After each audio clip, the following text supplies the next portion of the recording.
लंका पेटवून जाऊ शकतं, तर असंख्य वानराचा कटकभार सैन्य समुद्राच्या काठाशी आले.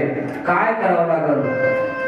त्यावेळेस रावण भयभीत झाला होता आणि भयभीत रावणाला धीर देण्यासाठी रावणाच्या दरबारामध्ये काही मोजके प्रधान उठून उभा टाकले. महाराज, क्यों डरते हो? हम है, हम यहाँ है. एक बंदर आकर आपको परेशान करता है, लेकिन हम यहाँ हैं, आपको डरने की कोई जरूरत नहीं. म्हणून राजा रावणाला धीर देण्याचं काम काही प्रधान करू लागले. प्रस्थ प्रधान, आकंपन असे मोठे मोठे बलवान असणारे प्रधान रावणाला सांगू लागले, आम्ही असताना तुम्ही काही काळजी करायची गरज नाही. त्यावेळेस त्या दरबारामध्ये रावणाचा छोटा अनुज भाऊ विभीषणही होता. विभीषणाने सांगितलं, दादा, अभिनय के लिए मैं क्षमा चाहता हूँ, लेकिन आपको कुछ बात बताना ही पड़ेगा. इसके वास्ते अभी इस समय में मैं अभिनय करने के लिए क्षमा मांगता हूँ. आणि विभीषण बोलायला सुरुवात करू लागला, दादा, एका वानरानं ज्यावेळेस लंका पेटवली त्यावेळेस तुझे आताचे प्रधान, जे मंत्रिमंडळातले लोक तुला धीर देण्याचा प्रयत्न करतात, ते कुठे गेले होते?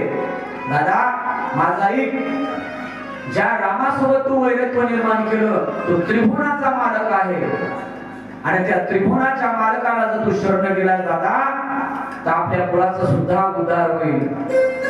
म्हणून आमचे नाथ महाराज खूप गोड सांगतात. विभीषण म्हणू लागला, निघाल्या श्रीराम शरण, सकळ कुळाचे कल्याण,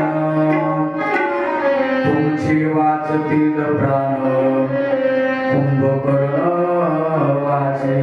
दादा, जर रामाला शरण गेलास तर सगळ्या कुळालाही वाचवता येईल, तुझाही प्राण वाचेल, कुंभकर्णही वाचेल, नवे नवे लंकेमध्ये काही होणार नाही. दादा, माझा ऐक, असं विभीषण सांगत असताना विभीषणानं रावणाला हिताच्या गोष्टी सांगितल्या, पण अनहितामध्ये बुडालेला रावण, दुराचारी प्रवृत्तीच्या लोकांच्या संगतीमध्ये असलेला रावण, रामाचा मोठेपणा किंवा रामाबद्दल सांगत असताना रावणाच्या मनामध्ये उद्विग्नता निर्माण झाली आणि रावण सिंहासनावरून खाली आला आणि विभीषणाच्या पाठीमध्ये लाथा घालून विभीषणाला अपमानित केलं. विभीषणाचा अपमान केला. विभीषणाला सांगितलं, विभीषणा,